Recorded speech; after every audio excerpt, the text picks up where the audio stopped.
Em Minas Gerais, o Atlético Mineiro joga melhor do que o Vasco, só que acaba levando gol de Felipe Coutinho no início da partida e o confronto continua aberto para São Januário. Já no Rio de Janeiro, o Flamengo amassa o Corinthians, porém Hugo Souza tem uma noite inspirada, faz os 500 mil valer e mantém o Corinthians vivo na eliminatória.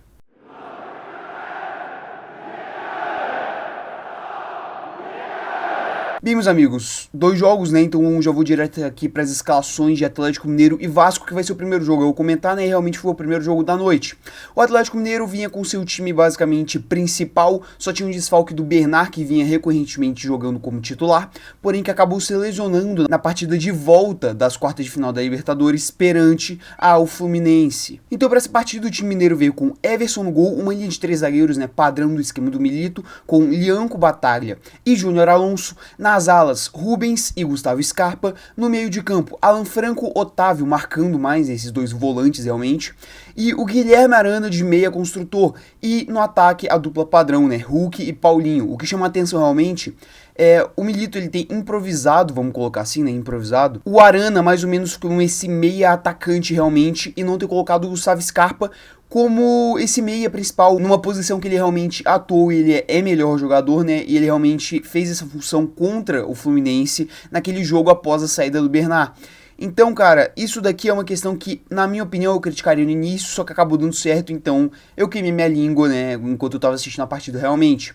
Já do lado do Vasco, o time do Rafael Paiva veio com o que tem basicamente de melhor à disposição, né. A Copa do Brasil, afinal, é a principal disputa realmente do Vasco daqui pro resto da temporada, e essa possibilidade de ganhar um título realmente é muito grande pro Gigante da Colina. Então o time veio com o Léo Jardim no gol, que novamente fez uma excelente partida. Eu ainda vou discorrer mais ou menos nessa análise, né, de como o Léo Jardim foi importantíssimo para esse 2-1. Paulo Henrique na lateral direita, a dupla de zaga com Maicon e Léo Pelé e Lucas Piton na lateral esquerda. Dupla de volantes com Matheus Carvalho, Matheus Cocão, né?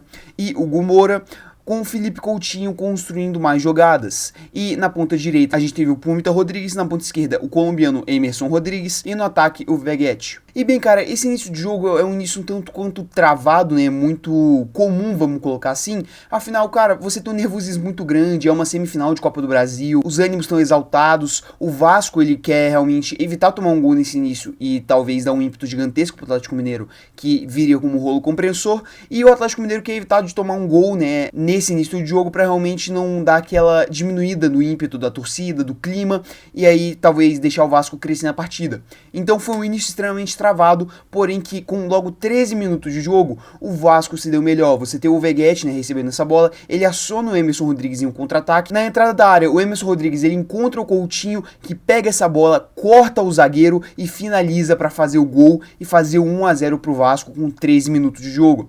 E aquele jogo que era extremamente travado, agora ele era desbloqueado com o Coutinho. Porém, daqui pra frente, eu acho que o Vasco ele errou muito na sua estratégia. O Vasco, cara, era um time que ele conseguia se criar muito bem nesse início de jogo, que tinha uma posse maior do Atlético Mineiro, e conseguia ser em contra-ataques interessantes, conseguia criar algumas boas oportunidades. Porém, cara, o Vasco, depois de fazer o gol, ele abdicou de jogar. O Vasco, ele se retrancou e se fechou. Tal qual fez o Fluminense. E tal qual o Fluminense, você tinha um espaço muito grande entre os volantes e a zaga do Vasco. E o Atlético Mineiro, cara, ele utilizava esse espaço maravilhosamente para criar jogadas. Você tinha um Atlético que ele sofria muito para conseguir criar jogadas incisivas realmente, pela falta do meio criativo nessa faixa do campo. E aí vem aquela minha crítica, né, quanto ao Gustavo Scarpa não estar aqui para ajudar nessa construção e você colocar o Arana, que é um lateral esquerdo barra ala, como meia criador. Porém, o Atlético Mineiro, mesmo assim, conseguia se desenrolar e construir jogadas por meio de lançamentos, de bolas enfiadas e da utilização muito boa da dupla, Paulinho e Hulk. E é justamente utilizando essa dupla que o Atlético Mineiro conseguiu empatar depois de muita pressão. E assim, quando eu tô falando de realmente pressão, jogo pra frente do Atlético Mineiro e o Vasco basicamente abdicar de jogar, eu não tô brincando. Depois do gol do Vasco, o Vasco não levou perigo ao gol do Everson durante toda a primeira etapa. E aí você tem um ataque puxado por Hulk e Paulinho, que resulta num cruzamento pra entrada da área. E ali chegou o Arana, justamente o jogador que eu tava criticando, e cara, meteu, vamos colocar assim, com um mini voleio, né? E cara, uma bola no ângulo maravilhosa, um golaço do Atlético Mineiro, que empatava a partida e fazia justiça, porque o Vasco, depois de fazer o seu gol, desistiu de jogar. O Atlético Mineiro vinha pra frente, criava chance, finalizava, acertava a bola na trave, botava o Léo Jardim pra trabalhar. E assim, o Léo Jardim ele já evitou que esse gol aqui saísse bem antes, né? Porque você tem, por exemplo, uma presepada no Maicon, que o Paulinho ele acaba finalizando em cima do Léo Jardim, você tem um cabeceio e um escanteio, que o Léo Jardim ele aparece de forma importante. Então você tinha realmente o Vasco sofrendo essa pressão e não combatendo, e o Atlético Mineiro pressionando. E depois do gol do Atlético, esse cenário ele não mudou. O Atlético ele continuou em cima e o Vasco basicamente esperando acabar o primeiro tempo. E aí é nisso que você tem realmente o segundo gol. O Arana ele pega essa bola na ponta esquerda, faz o cruzamento e o Paulinho se antecipou para cabecear a bola pro fundo do gol do Léo Jardim. E aí novamente você tem um vacilo da defesa do Vasco que já vinha vacilando várias vezes, só que acabava não levando o gol por conta das defesas realmente do Léo Jardim. Porém dessa vez aqui, cara, não teve como, o Paulinho chegou em gol, um foguete. E a lei do ex é a única lei que não falha, né, nesse país. Atacou novamente e o Vasco ele sofreu a virada e o jogo ele vai pro intervalo nesse cenário de um Atlético Mineiro jogando pra frente, muito em cima, pressionando o Vasco e conseguiu fazer 2 gols muito merecidos. Só que do lado do Cruz Maltino, você tem um time que jogou muito bem os primeiros 15 minutos e conseguiu achar seu gol. Só que depois abdicou de jogar e, bem, foi punido por conta disso. E cara, pro segundo tempo você tem um Vasco que ele voltou um pouquinho mais ofensivo, tentando fazer esse abafo inicial para tentar achar um gol e aí deixar empatado, né, no placar.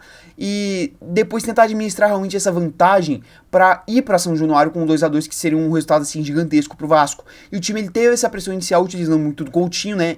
Cara, todas as jogadas do Vasco de perigo nessa partida passaram pelos pés do Coutinho.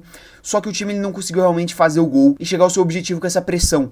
E aí você tem o Atlético Mineiro que retoma o controle da partida, depois administra um pouquinho mais, né, ritmando o jogo realmente, e ainda conseguindo chegar ao gol do Léo Jardim com um certo perigo, tendo chance de ampliar esse placar, porém acabou não fazendo gol. E depois dessa pressão inicial, né, do Vasco pro fim do jogo, né, você tem a saída do Coutinho, a entrada do Payet que pouquíssimo fez, e o Vasco ele não conseguiu mais criar depois da saída do Coutinho, e você tem um jogo um tanto quanto interessante. Porque, de um lado, você tem um Atlético Mineiro que não quis se abrir tanto, porque sabia do poderio do Vasco de sair no contra-ataque e poderia levar um gol, cara, que teria um peso gigantesco pro jogo da volta. E do lado do Vasco, você teve algum tanto quanto semelhante. Você tinha um time que estava mais ou menos satisfeito com esse 2-1 e não queria correr o risco de levar o terceiro e ter que subir uma montanha muito maior em São Januário. Então, o jogo ele foi postergando até o final da partida, com esse cenário, com as duas equipes mais ou menos satisfeitas com o placar de 2-1. E assim realmente termina a partida com 2-1 a favor do Atlético Mineiro. Falando um pouquinho aqui do futuro das equipes e começando pelo lado do Galo. Cara, é um resultado muito bom. O Atlético Mineiro ele demonstrou desempenho e criou para vencer a partida. Jogou melhor do que o Vasco. Muito por conta dessa postura realmente um pouquinho mais covarde, vamos colocar assim, do Vasco. Porém, o Atlético Mineiro ele construiu bastante e, na minha opinião, merecia até muito mais do que 2 gols. Só que esbarrou numa noite um tanto quanto iluminada do Léo Jardim, que quando o Vasco precisou, ele apareceu, claro, não conseguiu salvar todas as oportunidades, tanto que o Galo ele fez 2 gols, porém foi muito bem na partida. E o Galo, ele se sentiu um pouco mais confortável com esse resultado e não quis se abrir tanto para buscar fazer o terceiro e o quarto talvez, embora tivesse chances realmente de fazer esses gols. Eu vejo que o Galo, ele sai com essa vantagem, porém é uma vantagem que é perigosa. Porque você teve chance de fazer mais gols e com uma vantagem muito mais tranquila para São Januário. E o Vasco em São Januário se transforma. Então, esse jogo tá muito aberto, mas muito aberto mesmo. Porque o Galo ele teve chances e teve volume de jogo para ampliar esse placar, só que acabou não ampliando. Porém, novamente, uma boa partida do time do Milito, que parece estar se reencontrando, né, com essa escalação com o Arana, sendo meio que esse meia de ligação mais ofensivo. Um tanto quanto interessante, eu ainda deixo minha crítica, porque eu acho que o time ele criaria melhor com o Scarpa nessa faixa, e você botar o Rubens na ala direita e talvez o Arana nessa ala esquerda, pra mim geraria um volume de jogo maior para o Atlético Mineiro. Porém, está dando certo, então eu vou poupar um pouquinho as minhas críticas nesse primeiro momento. Já falando do Vasco, cara, é um time que mostrou combatividade e foi bem contra o Atlético Mineiro naqueles 15 minutos iniciais e talvez uns 10 depois da volta pro segundo tempo.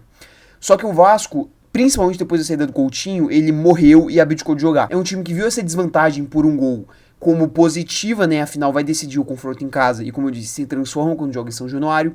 Porém, cara, é aquilo. Eu acho que o Vasco ele poderia ter buscado mais, poderia ter se arriscado um pouquinho mais nesse jogo de Minas Gerais. E muito daquela pressão avassaladora do Atlético Mineiro vai por conta do Vasco ter abdicado de jogar depois de fazer seu gol.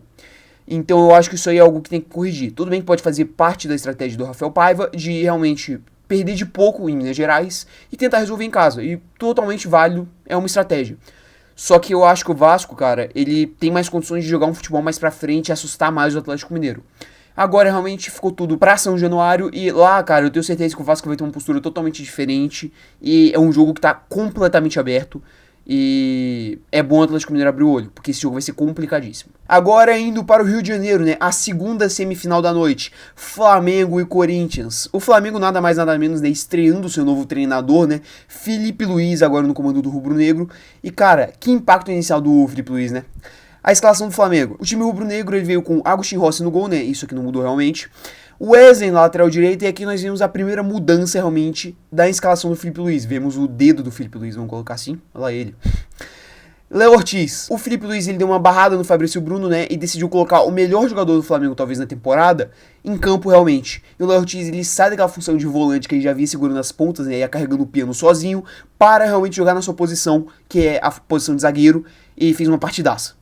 A gente tem que dizer isso. E ao lado dele a gente tinha o Léo Pereira, que novamente também fez um bom jogo. Na lateral esquerda, Alexandro. Agora, cara, a gente tem meio que um quarteto aqui de meio campo com Pulgar, Nicola de la Cruz, Arrascaeta e Gerson. E na frente, né, embora a escalação aqui do SofaScore esteja diferente, a gente tinha uma dupla de ataque com o Gabigol e o Bruno Henrique caindo mais pela ponta esquerda.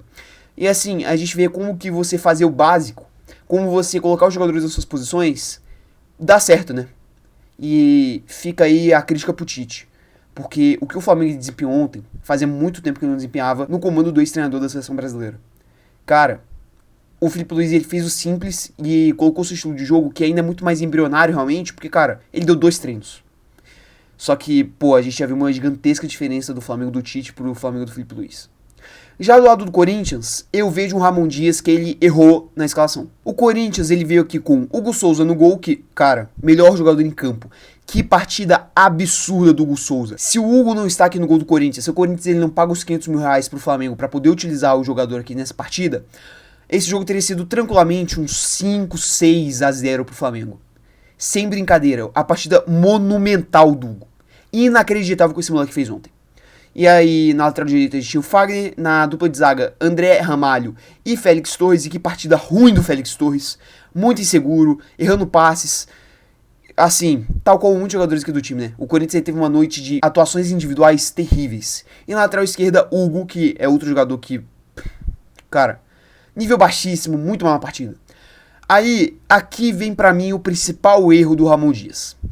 O Ramon Dias ele mandou a campo o losango que o Corinthians vinha utilizando normalmente em suas partidas. Porém, ele mandou um time um pouquinho mais ofensivo. Ele escalou com o Rian Gustavo como primeiro volante, Charles e Igor Coronado para ajudar nessa criação e também na marcação, e Rodrigo Gal como um meia mais ofensivo. E diferentemente realmente da escalação aqui do SofaScore, o Corinthians ele foi nesse 4-4-2 do losango. E lá na frente você tinha Ángel Romero e Héctor Hernandes, que fez uma partida horrorosa.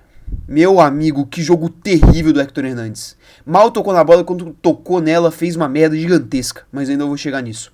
E por que eu acho que o Ramon Dias ele errou tanto nessa escalação?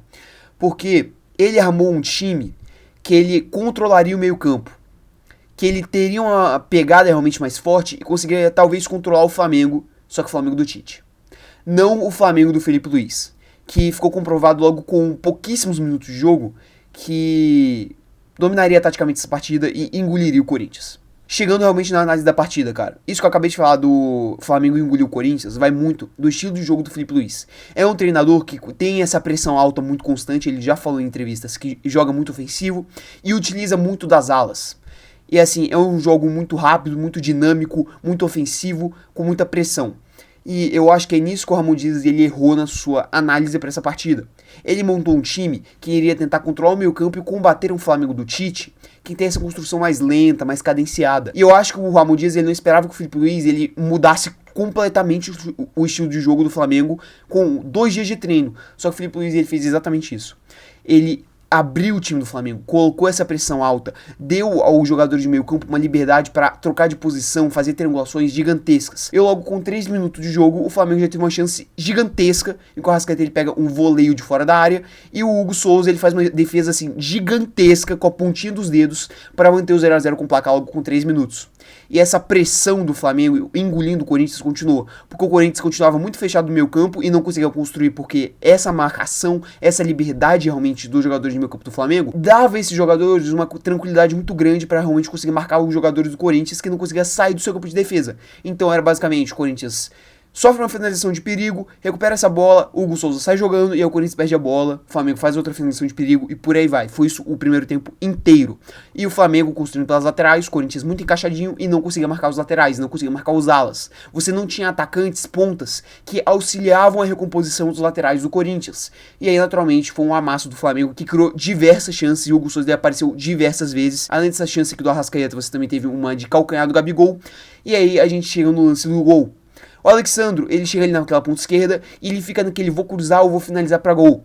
E aí eu vejo o Hugo Souza indo um pouquinho mal no lance, porque ele acabou tentando adivinhar que o Alexandro ele ia cruzar e abriu um espacinho ali no contrapé do goleiro. O Alexandro, ele meteu um petardo e a bola passou rente à trave, num espaço milimétrico para fazer 1-0 pro Flamengo, que era merecido pelo volume de jogo do time rubro-negro. E o Hugo, cara, fica aquilo, né? Fez uma partida monumental, tem uma mínima falha aqui, mas eu não coloco muito na conta dele, cara. Foi tentar adivinhar um canto, acabou errando, mas, cara, não pode colocar muita culpa nele, cara. A partida que ele fez é gigantesca. E o Flamengo fazia o seu merecido gol. Fazia um gol que era pra coroar toda aquela pressão avassaladora que ele fez durante todo o primeiro tempo. E o Corinthians conseguiu sair só no finalzinho, realmente, do primeiro tempo. O Flamengo já tava cansando um pouquinho mais, né? E aí você tem uma finalização do Rodrigo Galo da entrada da área pra uma defesaça do Rossi. E essa foi a melhor chance do Corinthians no primeiro tempo, que foi completamente amassado. O Felipe Luiz, ele engoliu o Ramon Dias nesse primeiro tempo. E pra volta, o Ramon Dias, ele fez uma boa análise do time, isso aí que eu tenho que elogiar o treinador argentino. E ele percebeu que o Corinthians ele precisava de socorro, ele deu esse socorro. Ele percebeu que o Corinthians ele precisava ampliar a sua marcação no campo. Precisava colocar jogadores para marcar os laterais do Flamengo, que atacavam muito e auxiliavam muito nessa construção. E aí ele mexeu no time. Tirou o Fagner, que fez uma partida tenebrosa e botou o Mateuzinho, que foi bem. Tirou o Rian, que sentiu muito o jogo, e colocou o Gustavo Henrique, que fechou a casinha com 3 zagueiros. E tirou o Igor Coronado e colocou o José Martínez. E aí, o José Martínez, que foi mais um jogador que fez uma partida terrível. Assim, marcando, que a especialidade dele foi muito bem. Só que, cara, ele acertou 5 passes. Muito mal a partida do volante venezuelano. E, cara, aqui eu também tenho que deixar uma crítica. O Charles ele fez uma partida horrorosa. E o Ramon Dias, ele tirou o Igor Coronado, que talvez tenha sido um dos únicos nomes, justamente do Hugo Souza, que se salvaram nesse jogo do Corinthians no primeiro tempo. E o Charles, ele continua em campo até os 70 minutos, mais ou menos. E só aí entrou o jogador que pra mim tinha que ter sido titular, que era o Carrilho. O Carrilho, ele é esse jogador que ele auxilia no ataque, na defesa, na construção. É um meia maravilhoso, box to box. E, cara, ele dava essa consistência que o Corinthians precisava. Ele poderia marcar mais essa lateral. E o Ramon Dias, ele demorou muito pra tirar o Charles, que fez uma partida horrorosa. E aí o Corinthians, cara, ele dá uma melhorada inicial nesse início de segundo tempo. Porém, novamente, o Flamengo vem com aquela pressão avassaladora e vem criando chances. Vem botando o Hugo Souza pra trabalhar. Consegue ampliar o placar com o Gabigol. Porém, ele, na revisão, né, pelo VAR, constatou que ele estava um pouquinho impedido. Teve uma polêmica quanto a esse lance estar impedido ou não. E aqui eu vou dar a minha humilde opinião. Cara, na imagem sem as linhas, parece bastante que o Gabigol ele está na mesma linha que o Hugo, né, o lateral esquerdo do Corinthians. Porém, se eu for duvidar da linha, ou seja, do software realmente, que tá analisando ali, que tá corrigindo os erros, cara, aí acabou o futebol. Eu tenho que acreditar na mínima competência dos árbitros que estão ali coordenando a cabine do VAR, que eles traçaram as linhas corretas. E se eles traçaram as linhas corretas, o Gabigol ele estava à frente do Hugo. Ponto. E a imagem ela é meio que nítida disso. Então, eu vou botar a fé, né, eu vou acreditar que o árbitro do VAR ele acertou, então lance bem anulado. Mas assim, tudo bem, eu entendo quem reclama que estava na mesma linha. Quando a imagem ela não tá com as linhas traçadas, dá muita impressão disso. Mas como eu disse, né, se eu for duvidar do VAR, aí acabou o futebol. E, cara, essa pressão do Flamengo foi incessante. Teve 2 bolas no travessão, né, do Bruno Henrique depois do De La Cruz numa cobrança de falta. Você tem uma bola maravilhosa depois de uma triangulação que acharam o Gerson na entrada da área sozinho. E o Hugo Souza novamente monumental com uma defesa no pé. Cara, o Hugo ele fez uma partida gigantesca. E a marcação do Corinthians, mesmo com 3 zagueiros, estava extremamente frouxa. Você tinha lances recorrentes dessas triangulações entre os meio-campistas do Flamengo, que acabavam deixando um jogador livre, cara a cara com o Hugo para finalizar. E aí, mais ou menos ali pelos 35 minutos, essa marcação-pressão do Flamengo, ela cobrou, né, fisicamente dos jogadores, que deram uma diminuída em ritmo. E aí o Corinthians, cara, ele cresceu na partida e conseguiu assustar o Flamengo. Você tem 2 bolas na trave, uma do Romero, né, e outra do Mateuzinho. Você tem uma finalização do Romero, que o Léo Pereira ele tirou em cima da linha. E aí você tem aquele contra-ataque inacreditável do Héctor Hernandes, que parecia que estava impedido, mas depois na análise do lance viu que ele não estava, que saiu sozinho, aí pareceu que ele não acreditou, que ele estava em posição legal, né? E aí o cara corta o zagueiro e depois finaliza em cima do Léo Pereira. Cara, partida tenebrosa do Héctor Hernandes. Mas com isso dito, o Corinthians ele conseguiu levar perigo pro Flamengo no final do jogo. Novamente, se tivesse talvez um pouquinho mais de sorte, poderia talvez ter feito gol e aí, cara, 1-1 pro Corinthians nessa partida seria um resultado gigantesco mediante todo o cenário de amasso do Flamengo. Porém, o jogo ele terminou com esse 1-0. E já partindo para as análises do Flamengo, é um 1-0 muito positivo. O Flamengo ele desempenhou algo que não fazia com o Tite há muitos e muitos jogos. E é um cartão de visitas muito bom do Felipe Luiz. Porém, eu tenho que dizer aqui, fica aquela questão, minha visão. Os jogadores, eles mostraram uma vontade que eles não mostravam com o Tite. Voltando para recompor a todo momento, auxiliando nessa marcação-pressão. Mas, cara, eu acho que isso aí parte muito daquele anímico que eu falei nos vídeos, né? Sobre a demissão do Tite, a chegada do Felipe Luiz, que muda todo o cenário do jogo na torcida e também no vestiário, cara. O Felipe Luiz, ele é um jogador que há 2 anos atrás estava sendo campeão da Libertadores, jogando muito bem com esse grupo. E colaborou bastante, realmente, para os jogadores se tirem mais à vontade e, naturalmente, os caras vão correr mais para ele, porque é o parceiro deles, realmente, né? E, cara, partida excelente do Flamengo. Eu não consigo bater muito martelo, né, porque é uma amostragem muito pequena. E também o Corinthians ele foi muito covarde na minha visão, principalmente no primeiro tempo, quanto a esse estilo de jogo do Felipe Luiz. Mas, cara, que partida do Flamengo. Jogou muito bem e fica aquela cobrança, porque poderia ter matado a eliminatória nesse jogo. O Flamengo criou para fazer, como eu disse, 5, 6 gols. Só não fez porque você tem um fenômeno do outro lado, que é o Hugo Souza. Então, cara, torcedor flamenguista tem que se animar bastante, porque foi uma partida excelente do rubro-negro. Porém, tem que abrir o olho, porque o jogo ele tá abertíssimo. E agora, já partindo para falar do Corinthians, isso ficou muito evidente pelo final do jogo. O Corinthians assustou o Flamengo. O Corinthians exigiu defesa do Rossi, por exemplo, no chute do Garro, e teve um pouquinho de azar e sorte do lado do Flamengo, com as bolas na trave de Romero, Mateuzinho e com o Léo Pereira realmente ter tirado a bola em cima da linha no chute do Romero. Então, o Corinthians ele mostrou que ele consegue bater de frente. E assim, em Itaquera, eu duvido muito que o Corinthians ele vai ter essa postura um pouquinho mais realmente covarde, vamos colocar assim, como no primeiro tempo de ontem. E além disso, o Corinthians ele rodou bastante o elenco, porque agora vai ter um jogo decisivo contra o Internacional importantíssimo pelo Campeonato Brasileiro no sábado às 7 horas. Então o Corinthians ele teve que rodar o elenco. Mas o Ramon Dias ele já disse na entrevista pós-jogo que na volta ele vai com força máxima. E assim, agora com um estudo melhor realmente da equipe do Flamengo, porque eu tenho muito pra mim que o Ramon Dias ele se preparou pra pegar um Flamengo parecido com o do Tite e não esse Flamengo maluco, ofensivo do Felipe Luiz. Agora com mais estudo, com os jogadores mais descansados, porque vai ter a pausa pra data FIFA e por aí vai, eu acho que o Corinthians ele tem totais condições de remontar em Itaquera, o que não seria uma novidade. Porque o Corinthians já tá cansado de fazer remontada em Itaquera, principalmente na Copa do Brasil. Tal qual a outra semifinal entre Atlético Mineiro e Vasco, essa semifinal tá abertíssima. E se o Flamengo não abrir o olho, pode ser eliminado. Porém, muito provavelmente vai repetir esse desempenho lá em Itaquera e vai deixar o jogo muito pau a pau. E eu tenho certeza que vai ser um jogaço que a gente vai ter no dia 20, ou quem sabe no dia 17, né? Não sei como que vai dar essa confusãozinha entre os clubes da CBF e, cara, que bagunça. Se você quiser entender melhor, fiz um vídeo aqui no canal, vai lá e assiste pra ficar antenado, né, quanto a essa treta.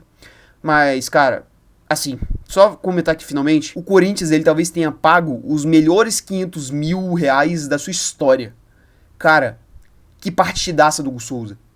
Voltando ao palco que há 4 anos atrás foi tão traumático pra ele, por conta de uma atuação ruim contra o São Paulo, que pesou muito no psicológico do moleque, né? Tanto que basicamente acabou com a passagem dele pelo Flamengo. E aí você tem ele indo pro Corinthians, retomando essa confiança, sendo muito amado pela torcida, fazendo partidas excelentes atrás de partidas excelentes.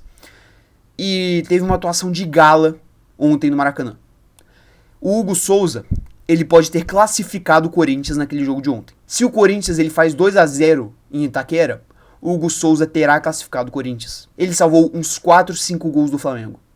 Ele fez defesas inacreditáveis, como só do Gabigol de calcanhar, a do Arrascaeta naquele voleio e aquela do Gerson cara a cara. Uma partida monumental do Hugo Souza. Um goleiro com um potencial absurdo, que agora tá com a mente ajustada e tem muito potencial pela frente. Tem uma capacidade de chegar em um lugar alto. Esse moleque ele vai muito longe. Então, no mais é isso. Realmente, a gente tem duas semifinais que ainda estão muito abertas. E pelo fato dos dois times que saíram derrotados inicialmente decidirem em casa, cara, muda muito o cenário realmente, né? Vai mudar o anímico e por aí vai. Respondendo a pergunta da Thumb, eu acho que saiu um pouquinho barato o placar em ambos os jogos, porque Atlético Mineiro e Flamengo tiveram volume de jogo para fazer mais. Porém, Corinthians e Vasco têm seus méritos em ir para suas casas com uma desvantagem de somente um gol. E vão fazer jogo duro e a gente vai ter dois jogaços pelas voltas das semifinais da Copa do Brasil. Se você puder deixar o seu like, a sua inscrição e ativar o sininho para receber mais vídeos aqui do canal, eu agradeceria bastante. No mais é isso, e até o vídeo de amanhã.